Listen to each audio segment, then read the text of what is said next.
apartment wasn't empty. Hey, nightless. Tonight, we enter the shadows. Rain fingers like someone testing the glass from the outside. The street lamp buzzes half lit, half forgotten, casting flickering shadows that stretch longer than they should. You walk past the mailbox with her name still printed on it. Faded, like the memory of someone people pretend to forget.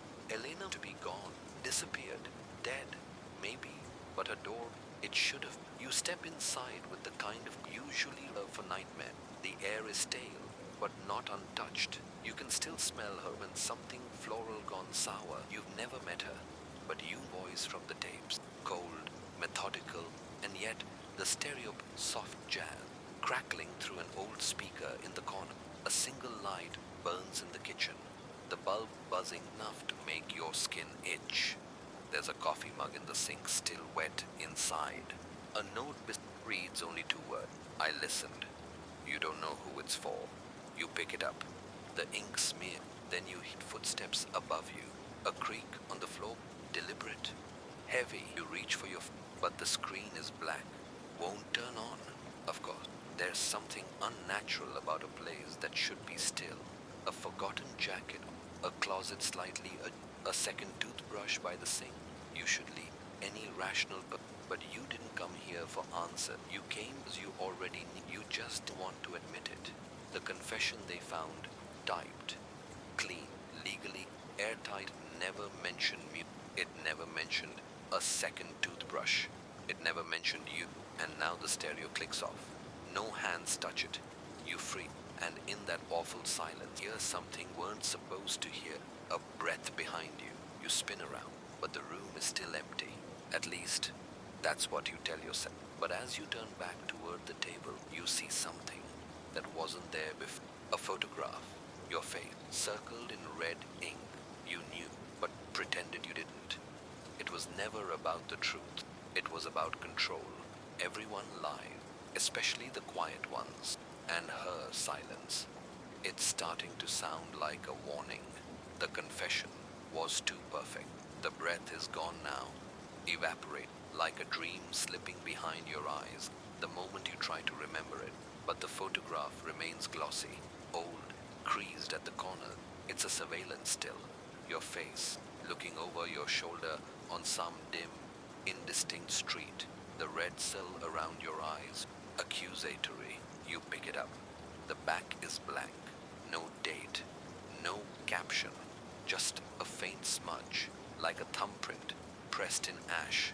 You sit down, because what else do you do when the dead start leaving evidence your face on it? There's no sign of forced entry, no trace of recent life.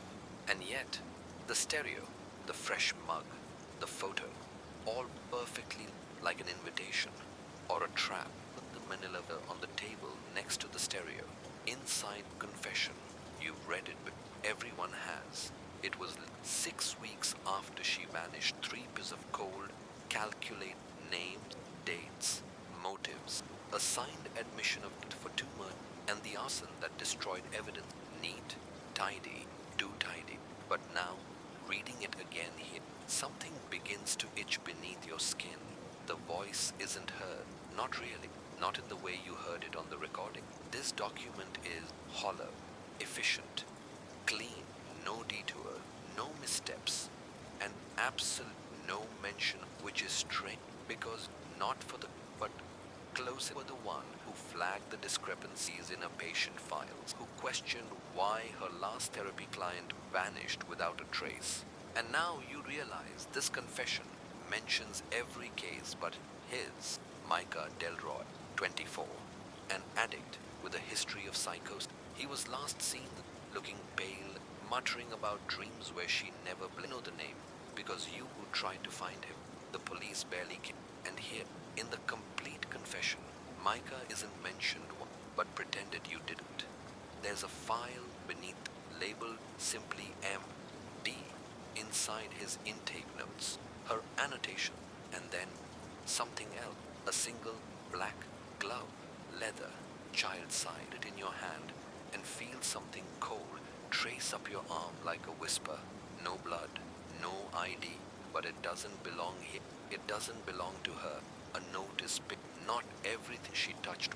And now you understand. The confession wasn't a truth, it was a cover, a way to close the door before anyone noticed which room. What if you suspect all along? The photograph, the glove, the mug. Someone is playing with time, and just as you begin to place the puzzle, the stereo hums back to life. No music this time, just static, rhythmic, almost like breathing. Then, one word, why? You spin to face the sound, but it cuts. Silence again. Only now you notice the second toothbrush is gone. It was about control. Everyone, especially the quiet ones. And tonight, her silence is beginning to tell story we're never meant to hear. The missing photograph reappears. The house folder now, not because of the temperature, because of the stillness. It's the kind of that used to mean someone's waiting, breathing just beyond the edge of. You stare at the stereo like the static might rise again and answer itself. It doesn't. Instead, your eyes drift back to the table, to the photograph. Only, it's not the one you. The red circle around you, the whole image has changed. You're still there, same alley, same timestamp. But now, there's someone barely, a sliver of a shadow in a hoodie, half masked by blur and distance. You squint, the light from the desk lamp, as if refusing to reveal. You try to flip the photo over again, but your hand trembles slightly. There's something underneath. A second photo. This one is clearly scanned from same alley, but the person isn't you. It's her, Dr. Fiona Hallwell, and this time, she's the one circled, but pretended you didn't. You start to wonder if any of the photos were, or if being edited real time, like someone's feeding your memory back to you with small surgical lung. The scent in the air change, burnt sugar and something acidic, familiar, but not comforting. Not the kind of smell you associate with hospital waiting rooms and ruined candles. You pick up the second photo, the one with her in the alley. On the back, a scrawl in black marker. One of us was always lying. The handwriting. It's yours, but you never wrote it. A cracked mirror hangs over the fireplace, just barely catching your reflection. It splits your face down the middle, and for a moment you don't recognize yourself. Everyone lies, especially the quiet one. Your phone buzzes. Unknown number. No caller ID, just a message. You left the window open again. Your gaze jumps to the window. Closed. You know it's closed, but the curtain is swaying, ever so slightly, like it just settled, like someone just stepped out of frame. The knot forms in your stomach. The photos, the glove, the confession. They weren't warnings. They were, and you're already several plays behind. On the couch is an object you hadn't noticed before. A clock. Cheap. Plastic. Silent. Except it isn't ticking. It's clicking. Loudly. One beat every 3 seconds. Deliberate. Almost like a metronome. You pick it up. Underneath is a single name card. Queen of Spades. But someone's drawn a tear in red pen beneath. What if you've been the suspect all along? You check the back of the card. This time, just a symbol, a spiral inked over and over, shaking, a spiral that loops inward, no end, no center. Just the feeling that the more you stare at it, more it stares back on the truth. It was about control latch, not slam, just click, like someone left or arrived. You don't call out. You just wait. And in the hush that follows, her silence speaks again, this time through the absence of anything at all. A confession, without a voice. The spiral haunts your mind as you slip the card into your coat pocket. You tell yourself it's just ink, just a symbol. But symbols don't echo. And somehow, you swear this one. You press your back to the wall, letting your breath even out in shallow fragments. You don't want to call it, but it feels a lot like the moment before a verdict is read, the pause when the truth balances a breath and could still fall either way. You scan everything left it, and yet nothing feels right. The curtains aren't just swoop, now they are still, like someone held them just long enough, inch toward and see something. The The door to the study is cracked open. You remember closing, you remember locking it, and then you remember the one she always kept hidden in that drawer. Weren't supposed to know. Inside the drawer is open. Of course it. Inside note, just a single sheet of note, folded in, as if it was passed under a desk during class. You open it slowly, as if the ink might still be wet. At the top, in the same writing as before, confession number 1. I let you be your fault. You don't know what it means. Not exactly, but it doesn't matter. You feel the weight behind the like you've been handed first piece of something long buried, something rotting in its secrecy. You knew, but pretended you didn't. On the desk, the lamp flickers again. You notice a new item, half hidden under a stack of outdated case files. A leather-bound note, her notebook, except this one is scorched around the edges, some pages missing entirely. You flip to the surviving page. It's a list, handwritten, numbered, calm, name, each with a date, some with a single word scribbled after, recanted, lost, silenced, believe, and your name is next to your useful. A chill creeps up your spine. She never called you, she called you good, made you, but the spiral's still spinning. What if that was the perform? What if you weren't her, but her pawn? Everyone lies, especially the quiet one. You lift the note and see something scrawled in red on the desk beneath. There is no truth, only narrative. You try to love, you fail, because that's what you told her once. In an argument you can't quite place, under the ticking of a different clock, the memories fogged. But you glance at the hallway. Another photo waits on the floor now, placed deliberate. This time it's a security camera still. You're at a diner, smiling, across from her. Timestamp 3 after she went missing. Only you don't remember it. And there, your hand is holding. The crack forms inside your mind. Small but deep. Ticking clock. Spiral. Photograph. The red ink. Clues or elude. Symbols or bait. What if you the suspect all along? You move toward the kitchen. There's a fresh cup of coffee waiting on the counter. Still warm. You didn't make it, but it's your favorite blend. And beside it, a cassette tape. No label. You slide it into the old deck on the counter. Click play. Nothing. Then, breath. One inhale. Then, I told them what they needed to hear. Her voice. Calm, cold, measured. Then silence. Then the rewind click of the tape deck stopping itself. It was never about the truth. It was about control. You eject the tape, and behind it, folded tightly, is one final note. Just 5 words. Ask about the red umbrella. You close your eyes, and suddenly you remember. A storm, a question, a lie told under a canvas of rain. But you don't remember the answer. Not yet. And maybe that's exactly how she planned it. The umbrella in the rain. It's not the object itself. It's the memory. The red umbrella isn't in front of you, not yet. But it's there, just behind your eyes, waiting for permission to.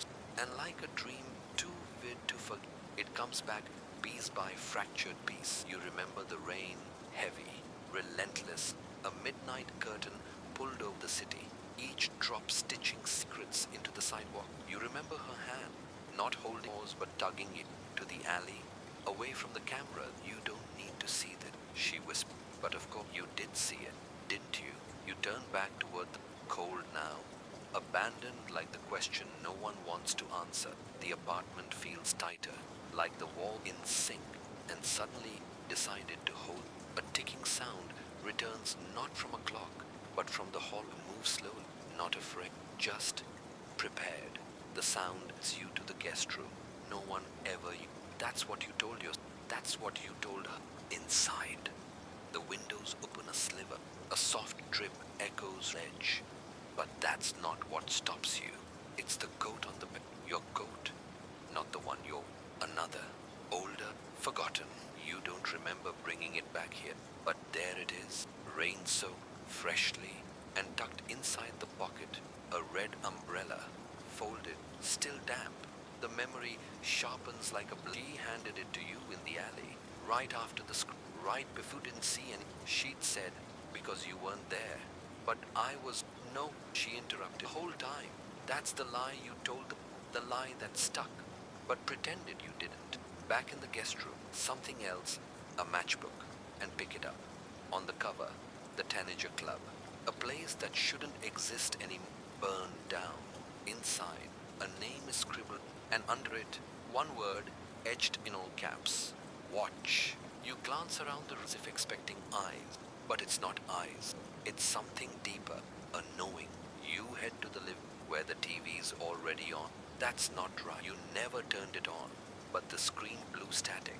Then, just for a second, a frame, the alley, the red umbrella, a shadow winged toward, then static again to the VHS player beneath the TV. A tape is already inside, unlabeled. You press play. This time, no voice, no confession, just footage. Her, a rooftop, and in the background, someone else watching. Pause. The figure steps forward into focus. Not someone you recognize, not yet, but they're wearing the same coat you saw in the guest room, your coat. What if you've been the suspect all along? You sit down, let your fingers fall into the cracks of the couch, and there a USB drive, as if left for you, or as if you left it and forgot. Plugging it in, a folder, one file, confession. Waff, you click. The voice that comes through isn't her. It's a man, calm, slightly shaking. She said we were safe, that no one would ever trace it back to me. She promised, but I saw what she did. I saw what she made him do. And now, I'm the one who can't sleep. The file ends in a click. No explanation, no timestamp, no context. But the implication is clear. She used both of you. It was never about the truth. It was about control. And if Theo's still alive, he's either hiding or buried somewhere you're meant to find. The spiral returns, spinning, whispering its silent dares behind you. Not a creak, not a knock, a single, unmistakable sound. The click of a lighter and the faint scent of smoke. You turn, no one's there, but on the coffee table sits the scorched journal, open to a fresh page. Tonight, everything. And by then, it'll be too late. The rain starts up again outside, but it doesn't wash anything clean. The scratch beneath the silence. You don't remember you owning it. The handwriting is looped, practiced, deceptive. Every curve engineered for innocence. But there's something off about the page. Not what's written, what's hidden. You run across the surface, feel it raised, gritty, faint. A second message beneath the first. You tilt the page toward the window's gray line, and there it is, etched lightly with a fingernail, or maybe the tip of a... If you're reading it, I lost control. You blink. A phrase like that should feel like deja vu, but it does. Because the first time you found a message you weren't meant to read. You close the journal and turn it over. Inside the back cover, a sticker, half peeled. Underneath, a tiny switch. Click. The journal spine splits open, not completely, just enough to reveal something glued inside. A photograph, cracked down, folded, hidden twice. 3 people. Her. A man with his arms slung around her shoulder. The man from the tape. Theo. Only now he has a name, and a face, and a secret smile, like he knows what happens next. You stare at it until the wood goes still. You knew, but pretended you didn't. That's when the scratching starts. At first, it's just a whisper beneath them, then sharper, closer. You drop to your knee, ear pressed to the hardwood, scratching, not random, rhythmic. 3 quick strokes. Pause. 2 slow ones. Repeat. It's a pattern. You check the basement door. Still locked. You haven't opened that door in weeks because you were afraid of what you might find. But now you have no choice. The key hangs on a chain you never wear. But tonight, it's around you. As if your moment would come, you open the door. The stairs groan like old critters waking up. Each step down is colder, darker. The bulb occurs like it's wanting you to turn back. You don't. Halfway down, the scratching stops. At the bottom, the room is silent, still, except on the floor, a box, old, wooden, scratched with the same pattern, and open it slowly. Inside, a cassette recorder, a pair of gloves, leather, torn, a matchbook from the Tanager Club, and one more photograph. You pick it up with shaking hand. It's her, wearing your coat, standing over a body, not just a body, blood seeping from his head, his eyes staring straight into the camera, and in the corner, or someone who looks like standing, watching. The label on the back of the photo reads, if he remembers, burn the. You drop it. It lands face up on the concrete floor. Her eyes seem to follow you. You grab the cassette recorder and hit play. A voice muffled, scared. It's Theo. I don't think I'm going to make it. I know what She told me you'd take the because she's sick, didn't she? A pause. She said silence was stronger than truth, but it's not. Not if you're hearing the static. Then, just before the tape ends, she lied to you, and now she's gone too far. If you're smart, you'll forget all. But if the tape clicks off, you sit in, surrounded by evidence, and one overwhelming question. What else have you already forgotten? Everyone, especially the quiet one. You climb back upstairs, heart thudding with something certainty. She's not innocent, and she's not gone. You hear your phone buzz. One message from a number with no name. Stop digging. Like what's on? You stare at the screen, then at the journal, then at the umbrella. Now it's all pointing to one thing. This wasn't an accident. It was a setup. And the next move is the room with no mirror. The umbrella is gone. You don't remember putting it up. You don't remember touching it. But it's not on the couch anymore. There's a damp ring on the cushion. Proof that it was there. Now they're only absent. You scan the room. A slow rotation of suspicion. Every object of potential, every shadow, a witness that won't testify. The message still glows on your phone. Stop digging. Won't like what's underneath. You try to trace it. No results.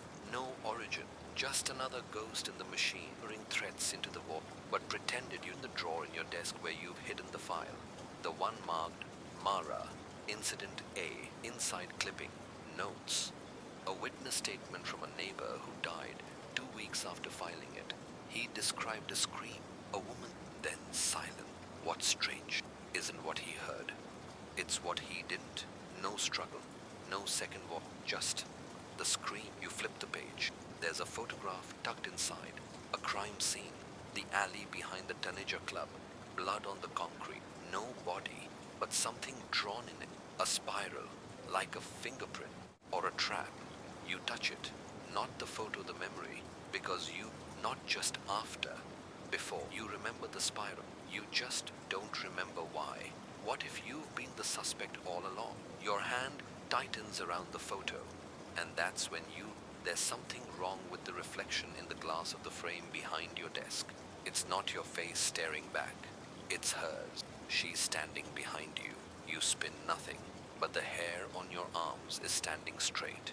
You walk to the mirror, slowly, not to check your face, to check hers. And it's gone now. Of course it is. You grab your coat, keys, the file. The street outside is wet again, though it hasn't rained in hours. You drive to the Tanager Club. It's closed, but the door, inside, the scent of expensive gin and broken promise. The piano is still there, collecting dust and memory. You hear, but there's no pianist. Only it's humming, low, familiar. She hummed that tune when she couldn't sleep, or when she was about to lie. You follow it to the back hall, where the red exit sign is above the stairwell. Down again, always down, in the basement. The walls are lined with forgotten codes and lies that never made it home. There's a locked door at the end. You use the key, not yours, hers. You found it in the glove compartment last winter. Kept it because it felt like something supposed to have. It fits. The door open, a single chair in the center, a tape ring, a clock with no hands, and on the walls dozens of photographs, every one of you, watching her, sleeping, reading, arguing. The one you took in secret, the night she cried on the balcony. You thought you'd hidden that memory, but it's here. You step closer. On the back of each photo is the same phrase, but your knees weaken. You sit in the chair. press play. Her voice, calm, measured, in control. You always wanted someone to blame. I just gave you a pause. Check the minute you turn, and now you see it. Your reflection is gone. What stares back is her smiling, and that's you understand. It was never about the truth. It was about control, the photograph that shouldn't exist. You don't go, not yet. The echo of her voice from that basement record still clings to your spine like wet cloth, unshakable. You tell yourself it's a memory, just memory. But memory doesn't whisper. It lingers. And tonight, it stalks. You drive with no destination. City lie your windshield. Neon streaks across the glass, like the smear of evidence one meant to see. You park near the river, under the where the water moved thick with secrets. And that's where you find it. On the hood of your car, a photograph. It wasn't there when you pulled up, you're certain. But now it is. A picture of you, taken moments ago. You sitting in, eyes vacant, hand clenched around the steering. You glance around. No one, no footsteps, no flash. And that's when you notice it. Behind you, in the photo, her, reflected in the passenger, smiling, but pretended you didn't. The photo, do in black ink, not yet. You drop it like it burns. It doesn't, but it should be heavy, but shallow, because you remember something your subconscious tried to bury deep, the fabricated logic of coping. The night Mara disappeared, there were three, but only two people. Remember cleaning, putting it away like it was never there. Someone knew that night, and now your memory is starting to bleed. You head to your office downtown, the one you haven't used since incident. Not the case files, not the interview, the real records, the ones you never submitted. Inside a locked drawer, behind a false panel, you find the red note, not black, not blue, red, like guilt, like danger, like the spiral in blood. You open to the final bit, a sketch, not yours, hers. It's the alley, the teenager club, and the figure standing in the door, except you're holding a box, small, heavy. There's an inscription underneath the sketch. In her unmistakable handwriting, the truth fits in your hand, but the consequences never do. A knock at the office door, sharp, deliberate. You freeze. 3 knocks, then silence. A minute, then 5. You approach the door and peer through. Nothing. But when you open a tape cassette, no end, just a white label. Confession. We don't have a cassette player in the office, but you do at home, which is why you don't want to go back. Still, you do. The air in your apartment feels wrong, like someone exhales and left them hanging in the space. You press play, her voice again, but not calm this time, not measured. I know, she said, you always, you weren't. Even when I screamed and you said it was thunder, you sit. Your knees won't hold. Needed someone to be guilty. I needed to disappear. We both got what we wanted, but not what we deserved. You hear was on the tape. Then I never hate for what you did. I hated you for what you let me do. The tape ends with a click, and then a mechanical sound. From inside you, a click, a whir, like something unlocking. You pull the bookcase back, the one bolted to the floor. Behind it, another panel. You pry a box, just like the one in the sketch. A small brass key still sits in the lock. You hesitate, then turn it. Inside a photograph, again, but this time it's her, eyes wide, afraid, and next to her, not holding, not protecting her, cornering. You drop the box. It was never about forgetting.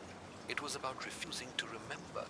Everyone lied, especially the quiet one. And suddenly, the silence in your apartment's unbearable. You grab the photograph, the red note, and for the first time in you, because whatever this is, it doesn't live in the dark anymore. It lives in you. The voice that didn't tremble the next morning doesn't feel like morning. It feels like aftermath. You stand by the kitchen sink, clutching the photograph with fingers gone numb. You didn't sleep. You didn't try. There's coffee in, but it's cold again outside, honking, grinding, pretending everything. But inside, the wall. You spread the contents of the red notebook across your table sketches. Fragmented sentence, dates that don't line up, names circled over and over. You're not just piecing together a mystery, you're peeling away yourself. Because if this she left you, it means she always expected you to reach this point. The moment when guilt curds suspicion of your own reflection. Tick. The kitchen clock stutters. A symbol ignored for too long. Time never. People do. You pull out your old, the same make as the one that played her last message. It's cracked, burned along, a relic from a fire you was an accident. But now, you play back Confession B again. This time, you don't just listen, you analyze. The voice is steady, her words are chosen, sculpted. But one thing stands out. There's no, not even at the end. I never hated you for what you did. I hated you for what you let me do. That line again. You run the tape backward, slowing it manually. Right before she said, what you let me do, there's a whisper, nearly imperceptible. You isolated. 3 syllable. Found the tape. Found which tape? There's only one. Unless you search the notebook again. Page 13. A square cutout, taped over. The paper thicker there. You peel it back. Underneath coordinates. GPS coordinates scribbled in red pen. A forest clearing just outside Ravenhill. You know that you once buried your past there. Literally. You pack the notebook, a flashlight, gloves. You're not sure if you're going to dig something up or be buried with it. The drive takes 90 minutes. Too long to think, too short to prepare.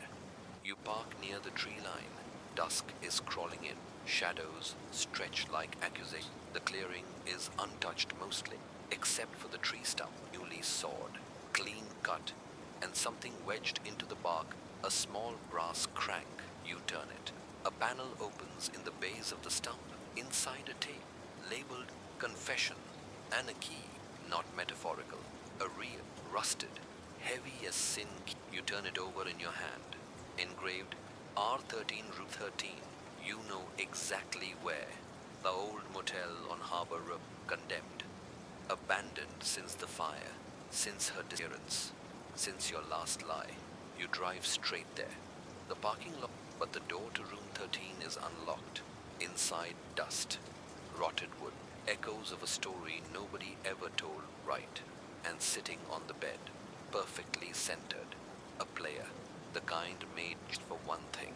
To play one final confession. You press play. Her voice again. But this time it's different. Stronger. By the time she said, you'll already more than wanted. But not everything. You sit down. You remember the night we made the deal. You remember what I asked you to do. And what you promised. But what you never asked was why. Her voice grew quieter. I didn't want justice. Not really. I wanted control. Because when someone takes you start rewriting even your morality. Feel something heavy sink into your chest. A weight that memory alone can't carry. I lied to everyone, even myself. But I never lied to you. I just stopped telling the truth. Ball. And then that box you owned wasn't the secret. The one thing I needed to hide from. Because the truth wasn't about what you did. It was what we, and what we, the tape clicks off. Because now you understand. This wasn't about guilt. It was about the shared silence between you. The agreement neither of you spoke aloud, but both obeyed. It was never about, it was about avoiding answer. And in the middle of that dark, abandoned, you finally hear the loudest sound of all. Nothing. The silence she left behind. The photograph she never took. The motel room is dusted prints now. Memories tracked across rotted carpet and peeling. You should leave. You know that. But your hand linked as if it might rewind not just the tape, but time itself. You pocket it, unsure whether it unlocked the or something deeper. Outside, the streetlights hum to life. You don't remember them doing that before. Maybe never stopped. Maybe you did. In your car, the GPS still blinks the coordinates from the stump. But you've already found what she meant you to find. Or have you? The photograph returns to your mind. The one you keep on your desk. Her smile in it all you as slightly a little too symmetrical, too deliberate. You head home. When you open front door, the silence greets you like a loyal dog. You go to the photograph, pull it from its frame. There's handwriting on the back. It's not her, it's yours, but it's written in a rush, like you weren't sure you were allowed to leave the message. If you find it, stop pretending. We both know she never smiled like this. You sit hard. You remember taking the picture, the angle, the morning, but you don't remember her ever being. The background is right, the worn sofa, the chipped coffee mug, but her presence is wrong, like she was added later. A Photoshop that convinced everyone but the man who pressed the shutter. You pull the original file from your old laptop, open it, and your blood goes still. The photo is empty. No one is on the couch. Your laptop screen flickers, then goes black. The house hums, then knock, knock. You free. You don't get visit. Not here, not since that night. You rise, slow, step toward another knock. Same rhythm, deliberate. You glance through the peephole, empty. But on the doorstep, another photograph. You open the door cautiously, the floor creaking under your weight. Cold wind brushes your. You pick it up. It's the same picture, but this time you're in it, standing behind the couch, smiling down at no one. The message on the back has changed. You erased me, but I remember everything. You don't remember writing that, but it's in your handwriting. And there's more. A second photo under a new look, faded but familiar. It's the green, her family's old property. Condemned you after the fire. Another fire. Too many in this story. You drive without. That's what memory. It puppeteers you. Your conscious mind avoids. You reach the greenhouse just past midnight. The moonlight catches like a shattered. Inside, the air smells like ash and soil. Something thrown in the dirt. A white robe looming alone. At its base, a folded envelope sealed in wax. You open. Inside, written in her unmistakable script. This is where I buried the truth you couldn't face. You dig with your hands, dirt packing under your. In the soft earth beneath was a tin box. Inside it, a reel of 8 minutes. No lake, no context, just a date. One day after the death, you clutch your hands shaking a projector. Know just where one waits. Dust cup, unused old storage you keep but never visit. At 2 a.m. you thread into the machine, heart thudding with every turn of the crank. The image flickers to life. Her, walking down a hallway. She's alive, or what? But it's not just her. It's you, walking beside her, talking, laughing. You watch as the footage plays out a reality you don't remember. You lean back, hollow. The confession was never about what she said. It was about what you forgot, or what you were made to forget. It was never about the truth. It was about control. The phrase slams into you like a returning tide. What if this wasn't just guilt? What if this was memory manipulation? A pact, a procedure, a mutual agreement to forget. Something unforgivable, but one of you remembered, and she left breadcrumbs for you, because deep down, she knew it was engineered. Your hand moves to your neck without thinking. There's a scar there, small, clean, surgical. You never asked why it was until now, and suddenly, everything you remembered feels like fiction. You turn off the projector, but the shadows remain. The greenhouse never burned.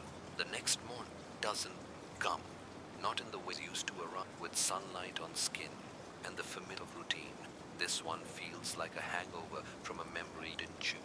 Your back pressed against old boxes, the film reel beside you. You check your 5:12 a.m.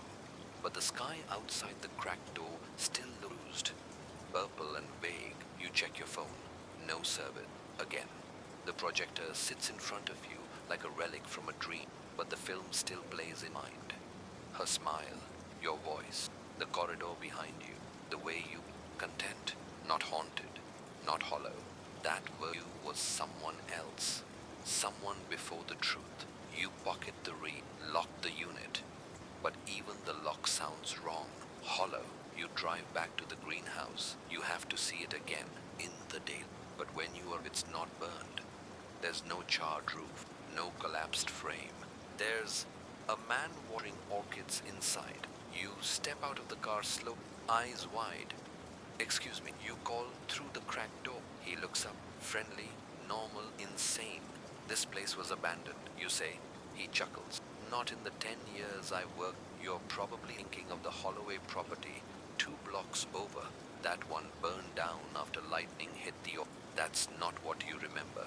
You remember this greenhouse burning, smoke curling from shattered windows. The siren, you knew, but pretended you didn't. You thanked the man, stepped back into the car, and so the fire never happened, which means the ashes you sifted through were staged. A lie, one designed to be found. You pull out the envelope she left and read, "This is where I buried the truth." Face, not burned, buried. You drive to the Holloway. It's fenced off now. Yellow tape frayed and forgotten. You hop it. The charred ground crunches. Something glints near the old water pump. A locket. You bend down. Inside a picture of her and someone else. A child. You don't recognize but the date carved into the back. The same day she vanished. You sit on the stump where the pump used to work. The locket burning a hole.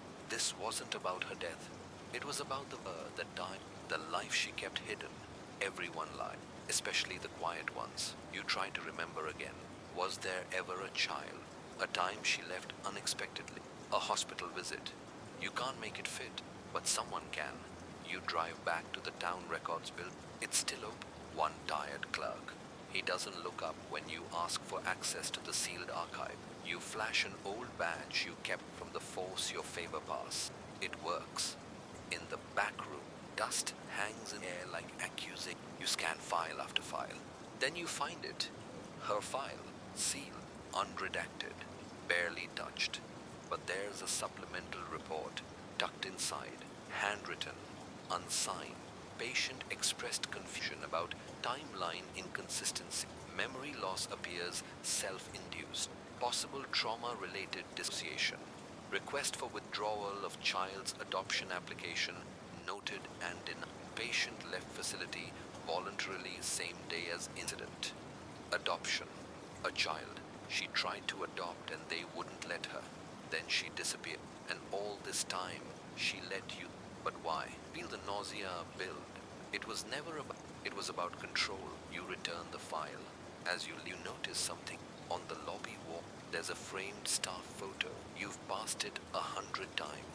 But today, the center figure looks different. Not a clerk, not an administrator. Her. She's there, not smiling, just watching. You stare, and then you see it, the date, 2 months ago. She's not a ghost. She's alive, and she's been watching, leaving clues like matchsticks, guiding you not to, but back to the sound of your breath, loud in the air feels heavier, more. Observe, you drive home, everything is still, but your mind is not. The photograph, the locket, the footage, the greenhouse, none of it lines up unless you start from the premise that this isn't a murder mystery. It's a memory heist, and the biggest lie, that you ever understood what you lost. The final isn't an answer, it's an invitation. And tonight, she'll leave another one. She wants you to remember, because that's you'll be able to see what she's become and what you were before. The tape wasn't blank, it was muted. You don't sleep, not because you're afraid. You don't sleep because you know she wants you to. And that kind of manipulation, it has her. The locket sits on your nightstand like a question mark with the face of the child still unknown. The photograph from the archives still haunts the back of your arm, but it's the tape you return to. The one from the storage, the one you thought you saw. The footage, you set the reel up again. This time, you play it without sound. You want to feel it. The screen, there she is, sitting in it. At first glance, it's the same footage as, but now, without the distraction of your notice something. She's not looking at the camera. She's watching the cracked one on the far wall. You hadn't noticed it, or maybe you weren't supposed to. You lean in, then you rewind the footage and play it with headphones. No audio, but that's impossible. You rewind again, still no sound. You take the tape and there it is. Someone inserted a sliver of magnetic foil, a deliberate block, muted. She didn't want you to hear what she said, which means it matters. You worked late into the night, restoring the tape manually, frame by frame, sound channel by sound channel. It's obsessive, but you've been called. Finally, it gives. The hiss of static floods you. Then I know you come back to this. Her voice, not afraid, not angry, measured. This isn't about you, she continued. This is about whether you'll finally admit you remember what you did. Because she isn't accusing you of abandonment. She's accused of action. She thinks you did something. Watch her eyes glued to the mirror, not the. If the child shows up, don't. She says, I'll know. I always. Your heart tightens. You pause the tape. There behind her reflection, her fractured edge is the faint outline of another figure. A child. Blurry. Out of frame. Rewind. Freeze again. You increase the brightness. The figure becomes clearer, but still not fully visible. Then you notice what's in the child's hand. A photograph. The one that went missing from your desk 10 years. The one you didn't find. The one you denied ever existed, but pretended you didn't. You push back from your desk. The air feels thinner, heavier. It isn't just memory, it's evidence. And you've been the one hiding it. The clock on your wall ticks louder now. Tick, tick, tick. It was never about the truth. It was about control. Your phone buzzes. No number. Just a message from her. Check the lighthouse. You'll remember why. You haven't thought of the lighthouse in years. It's been decommissioned, locked, left to rot. But she knew you'd find the message. And if the tape proves anything, it's that she's 10 moves ahead. You grab your key. The drive is silent. You don't turn on the radio. You don't need noise. You have your thoughts and they're screaming now. You arrive. The lighthouse lives against a sheet of star here together. A place away from the noise. A place she claimed made her. You break the lock with a crowbar you keep in the trunk. Inside, it smells like mildew and salt, but something hits your nose too. Candlewick. You step carefully. On the main level is a table, a candle, and beside it, another envelope. Inside a single photograph. You, her, the child, all smiling. You drop it, because now it's undeniable. The child was. The memory wasn't false. It was stolen. And the worst, you helped. What if you agreed to forget? What if she asked you to? What if the version wasn't a victim, but the only link to hold? You turn over the photo, written in her handwriting. He's still out, and you stare at the candle. It's almost out. And that's when you hear footsteps behind you, soft, childlike. You turn, heart hammering, and whisper, hello, silent. Then a voice, too familiar to be anyone. You said you'd protect me. The name you forgot was yours. The voice still echoes when you turn, but there's no, just you and the photo in your hand. The candle now guttering. You said you'd protect me. The voice wasn't angry. It was disappointed. You whisper the name that's on the tip of your tongue, but nothing comes. Just the dry rasp of a forgotten identity. The photo's back again in your hand. Before you realize you picked it up, you study it harder. Your hand on her shoulder, her hand on, but it's your other hand, the one in your coat pocket in the photo that feels, because you never used to stand like that, and because there's something in that pocket now, in the present. That same pocket you're wearing again tonight. Your fingers reach inside, something cold, smooth, familiar, a brass key. It's small, ornate, engraved with one word, Isaac. You whisper it, and your chest tightens like someone's twisting your ribs inward. At the child photo of him now, just who he, but what he is. Isaac, your son, but pretended you didn't. The realization punches through you like wind in a graveyard. He wasn't a stranger. He wasn't a ghost you invented. It was the part of you traded in. A deal made in the dark. A deal you never truly forgot, just buried. The cracked mirror, the missing tape, the silenced audio, the sealed envelope, all of it was her you back, not to punish, but to force you to face it. Because something worse, and she needs you to remember everything. The candle darkness takes the rook in, And then the lighthouse begins to grow from where you climb to the top, legs trembling under some heavier. At the summit, beneath light length, there's a chair, and on the chair, a box, locked. The key in your hand hums. You fit it into the lock. It clicks like a gun being cocked. Inside, tooth, a cassette tape, do not listen alone, and a crumpled written in red mark.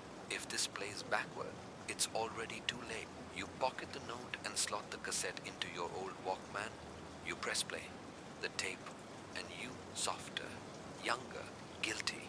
I said I'd take care. I said no would ever find. Then her voice joined, distant, like a wiretap. You don't get to make that decision anymore.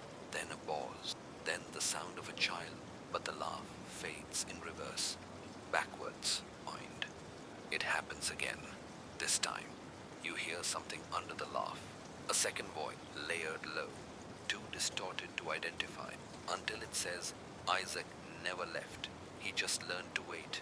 You rip the headphones. The chair creaks. You turn, but on the seat, where the box was, lies something, a single child sigh, soaked in something dark. You want to leave. You need to leave. But that part of you that made the deal years ago, that part that called itself protection, it knows you can't outrun what's already inside you. The chair creaks again, but this time you realize it isn't the chair, it's the mirror.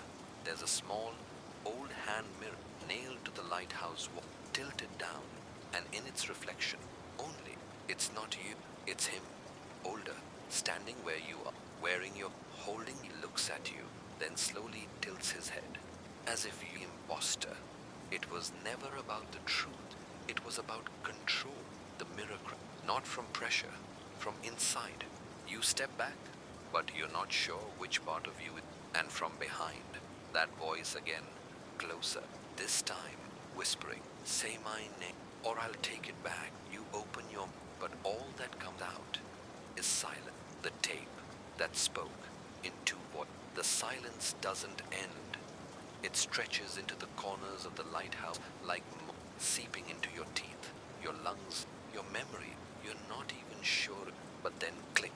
The Walkman ejects the tape by itself. You didn't press anything, and when you look down, the cassette has changed. Same shell, side B, confession clean, clean by who you slip it back in. Press play again, hands trembling. This time there's no love, just your voice and hers. But they're not speaking to each other anymore. They're interrogating someone, and that someone is you. You knew what she was going to do, her voice says. You hear yourself respond confused, resistant, younger.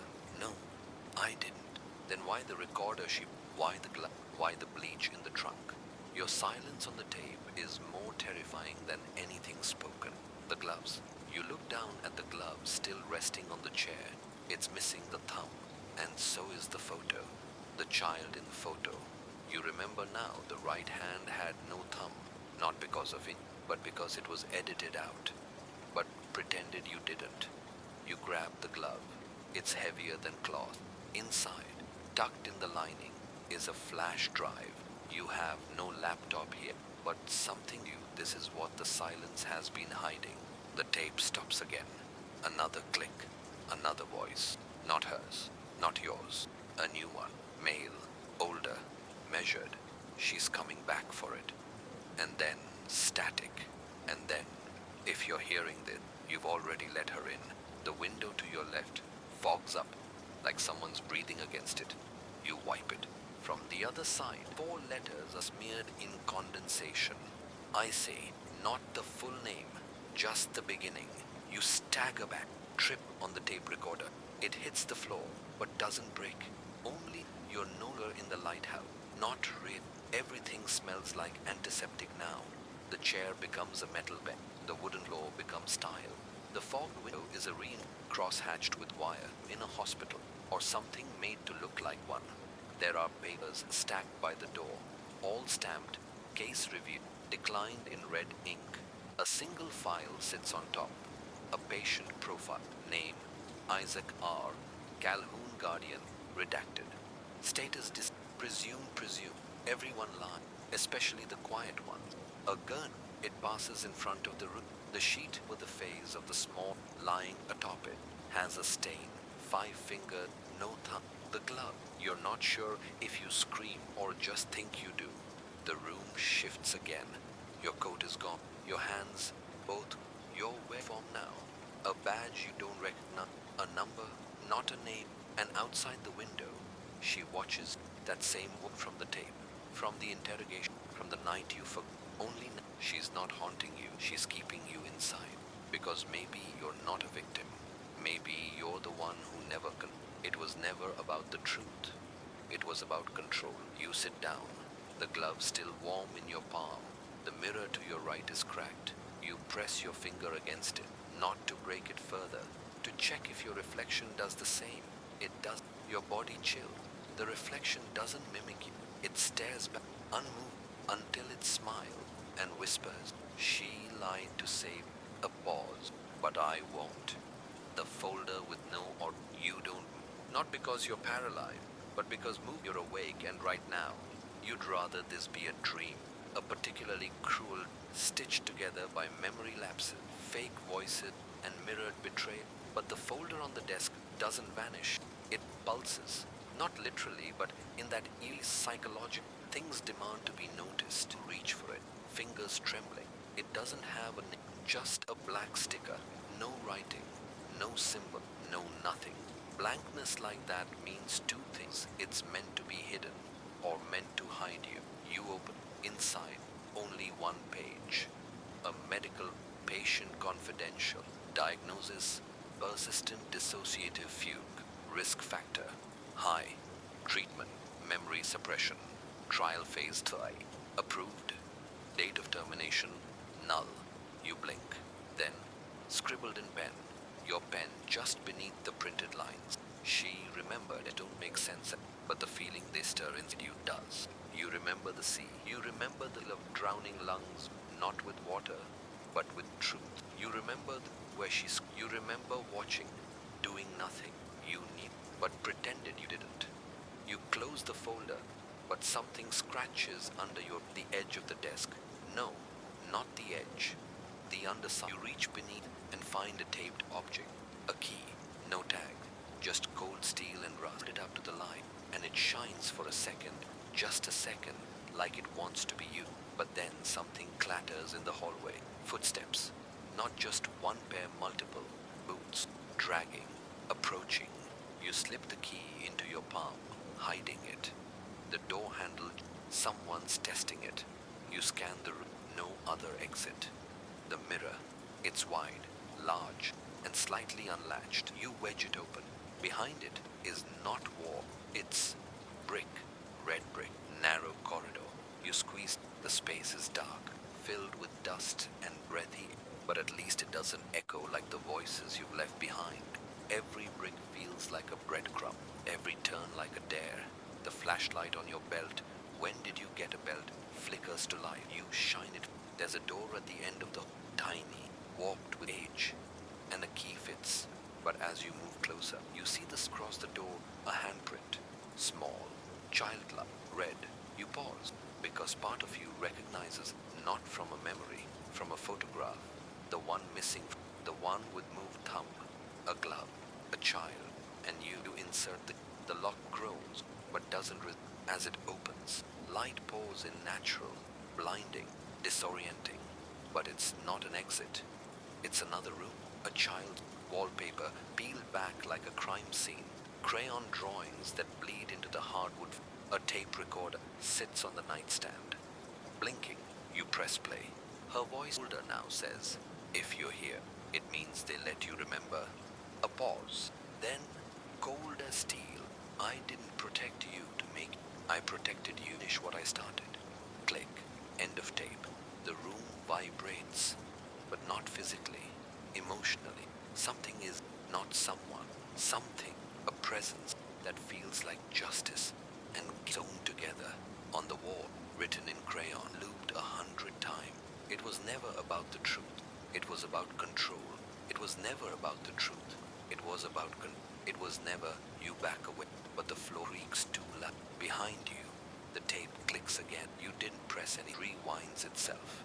This time, a new voice, yours, crying, screaming, confessing.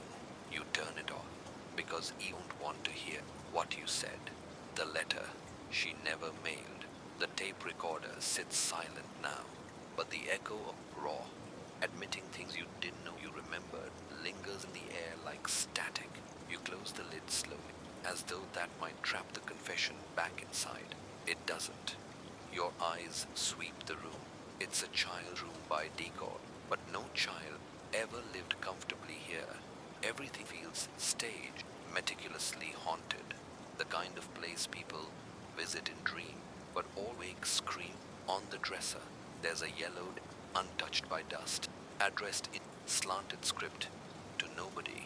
Yet, you recognize her handwriting. The girl, the one who disappeared, the one you thought your fingers hesitate before opening it, because deep down, don't deserve to be read aloud. But you open it anyway. Inside is a single sheet, no greeting, just direct, confessional. By the time you read, I'll be gone. Not dead, just gone in the when no one see what's been done to them. You think you saw what happened that night, but you saw what they wanted you to. I lied to protect you, lied to protect them. You were the first who ever looked at me without flinching.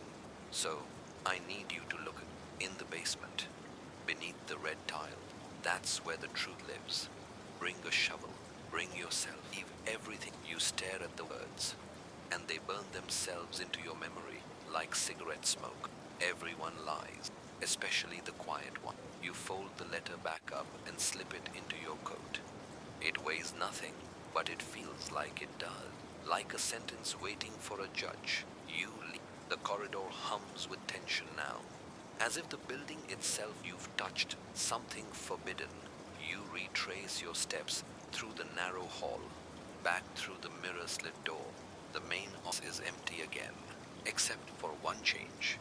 The folder on the desk is gone. In its place, a photograph, not printed, developed. Matte finish, edges curled with time. It shows a child, her back turned, standing in front of a swing set. Your shadow is cast across the frame. You're not in the photo, but you're there, watching. You knew, but pretended you didn't. You take the photo with you until you reach the stairwell marked service. The basement, the door moans open. Each step downward is quieter than the last, as though even your shoes understand they should be silent now. At the bottom, red tile, scuffed, dirty, but unmistakable. Run your hands across them. Third, fifth tile. The grout has loosened. You dig with first, then your key, then a broken strip of metal from the stair rail, until finally the tile lifts. Underneath a rusted tin box, inside a glove, torn at the thumb. A photograph of a body, blurred, grayscale, partially buried. A cassette for the detective, and a note. Play the tape. You're not ready for what's next. Put it back, and forget you were ever here. You pocket the tape, because it's already too late to forget. Your reflection in the rusted tin tells you something the mirror upstairs didn't. Or not the detective in this story, the suspect. What if you've been the suspect all along, the tape that changed everything? You don't go back upstairs. You sit on the basement, dust curling around you like ghost breath.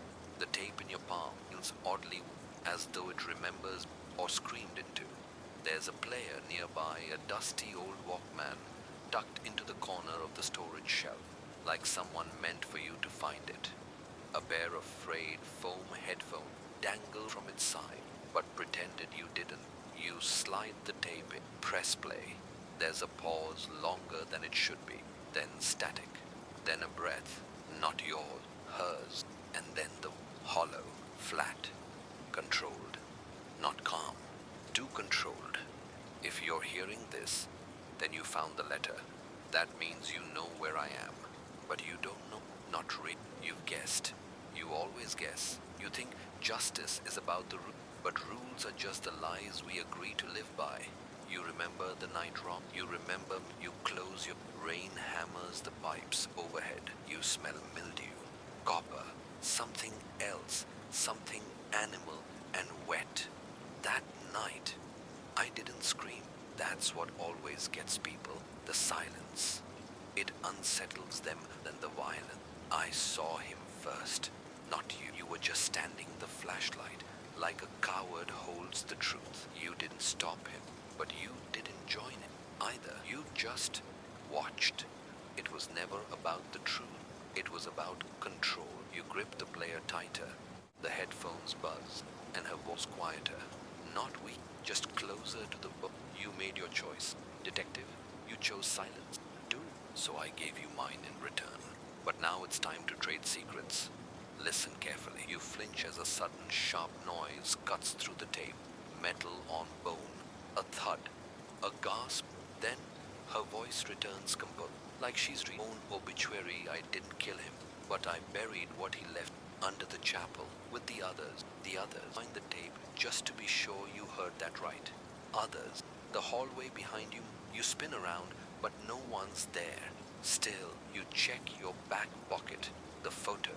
Still there. Still watching. Everyone, especially the quiet one. You press play again, but the tape stops short. The magnetic ribbon curl tangled around like a ruined memory. You tug it free gently, but it snaps. Some things aren't meant to be rewound. You drop the Walkman into your coat and rise. The red tiles are closed again, or maybe they never moved. Maybe you imagined it all. The glove, the box, the truth, but the tape is real, and so is the weight in your chest. You step out of the basement into darkness. The emerge lights flicker overhead like dying stars. The building has shifted. Somehow, the exits are gone. Or maybe they've just moved. You're not sure anymore whether you're hunting a killer or chasing a ghost made of all your unsaid apology. Because that's the trick, isn't it? You think you're solving something, but really you're confessing. You pull your coat tight, pocket the tape, and whisper aloud to no one in particular, "Tell me what I missed." And somewhere in the darkness, a child's voice answers everything. Her fingerprint on the frame. You retrace your steps, not because you trust the path, but because it's the only one left. The walls seem closer now, the air heavier. Each light bulb overhead flickers like it's nervous to be alone with you. Return to her old bedroom. It's unchanged. The bed still made too neatly. The curtains still drawn like they're hiding from something outside or something inside. But there on the nightstand, a photograph noticed before. Same pale matting, same black and white image of the family. But this one is different. Someone's tried to scrub it clean and fit. You see the smudge first. A single just below the glass, almost like a fossil pressed in time, but pretended you didn't. You lift the frame with gloved hand, hold it under the dim light. That's when you realize it's not the same photo. After all, version of the photo. The girl is gone. The space she stood is now like she was never there. You blink. Look again. Still gone. Your pulse starts to hammer. You flip the frame over. There's a message written in sharp, angular on the back, carved into the backing like someone scratched it in with the tip of a truth, but not error. It was never about the truth. It was about control. Creaks behind. You turn, but no one's there. Only a trail of dried mud from the door to the window. You didn't leave, and it was slowly, one careful step after another, until you reach the sill. Outside, the yard is empty. The swing still rocks, but you notice some taped to the outside of the glass, facing just be a Polaroid, a close-up of your badge. Not someone, not years ago, yours. From today, don't remember anyone taking. You step back. What if you've been the suspect all along? The thought drips like melting wax through your chest. You turn again to the room. Every corner suddenly suspect. You kneel beside the bed and check beneath. Dust, a red ribbon, and a second frame. You pull it out. This one is cracked glass, shattered in a starburst, like something punched through it. But her face, ever, only her, standing in front of the same dress, same blank stare. But this time, she's smiling. You don't trust. Tucked behind the photo is another note, a smaller one, torn at the edges. A single in the same jagged handwriting. Check the mirror in the mirror. remember now the one in the guest wing that all slightly delayed, like it reflected your shadow. The ticking starts again, not from the hallway, from your coat pocket. You reach inside. The Walkman, even without batteries, it's ticking like a metronome or a countdown. You grab the cracked frame and stand. Her fingerprint still stains the first photo. Her smile lives in kind. But the third frame, you haven't found it yet. And something already walked by. You look up and catch your in the bedroom. It's not moved. You're standing still, but in the glass, your reflection raises its hand and points directly behind you. The mirror pointed to the wrong side. You don't turn right away, like your spine has forgotten how to signal your legs. The air presses in tight, like you're standing inside a bell jar, every breath, every sound too loud. Your reflection keeps pointing. It doesn't blink, and you said in the taped interview, almost plain. Sometimes the mirror tells the truth. Before you do, follow and pivot slowly. Behind you is nothing but the wall, the nightstand, the swing of the half-open door, nothing that should raise suspicion. And yet, on the wall, something new. A hairline crack in the wallpaper, barely, unless you're standing in the right light, at the right angle. But it's there, thin, vertical, hidden, oral pattern, like a scar someone never let heal. You step closer, a door. You run your fingers down the seam. Paint flakes off like dead skin. There's no knob, no handle, but beneath the edge of the tucked deep, your finger catches and thin, a wire. You pull it, click. The walls open just enough to let the dark leak out, just enough to hear the breathless hush of something that hasn't been disturbed in maybe decades, but pretended you inside. It's a closet, or used to be. The shelves of one side hosts a nest of torn fabric and crumbled. The other is lined with three of them, cracked, all angled toward the center of the space like witnesses waiting to testify. In the middle sits a single object, a tape recorder, not digital, reel to read. The tape is still rolled, barely spooling out like intestines from open machine. You kneel down and press play. Click. A voice fills the room. Not Eve, not your. A third one, female, calm, slow, like someone reading a bedtime story to a child she's already buried. They'll never believe. That's the trick, isn't it? The more you tell the truth, the more it sounds like madness. Pause. That's why I stopped talking. Silence doesn't lie. People fill it with whatever scares them the most. You recognize the voice now. Her therapist, Dr. March. You remember her file. Missing. No forwarding address. Discredited for unethical practices. Multiple patient complaints. One settled privately. Everyone lies, especially the quiet ones. The tape hisses, then a whisper. She showed me the photograph before she burned the original. It didn't belong to her. Or to you. Click. The tape stops. You don't realize you've been gripping your badge until you feel the pin pierce your palm. You back away from the recorder and catch yourself in the mirror on. But again, it's wrong. In the reflection, your eyes are open, but you never blink. In the reflection, your left hand holds something it shouldn't. A scalpel. There is no scalpel in you, and yet you hear a metal object fall to the floor. Tink. You turn, and there it is. Same blade, same shimmer, same truth you couldn't ignore if you tried. It was never about the truth. It was about control. Your breath fogs the. You're too close. And in that fog, another footprint appears. Not your, hers. You whisper, Eva. The mirror answers, not anymore. She never spoke but the truth. Did the mirror stays, but the voice linger in the air like a scent you can't scrub out. You stumble back, knocking into the walked door as the blade rolls to your feet. Its edge catches light in a way it's theatrical, like it's all been part of the scene. Waiting for you, don't pick it up. No better now. Instead, because behind the something else has slid into view. A piece of photograph charred at the but intact enough to reveal two faces, hers and your, younger, sharper, frozen, you own, you trust with your, but the timestamp on the back, it's dated 3 weeks after you claimed first met her, but pretended you didn't. You try to stand, You try to breathe like it's just oxygen and not guilt choking you out. But the room tilts, not from vertigo, but from revelation. That silence she weaponized was just to protect herself. It was to bury you, sing therapist, the deleted audio, the torn photo. It's all threading together now. The confession wasn't about her. It never was.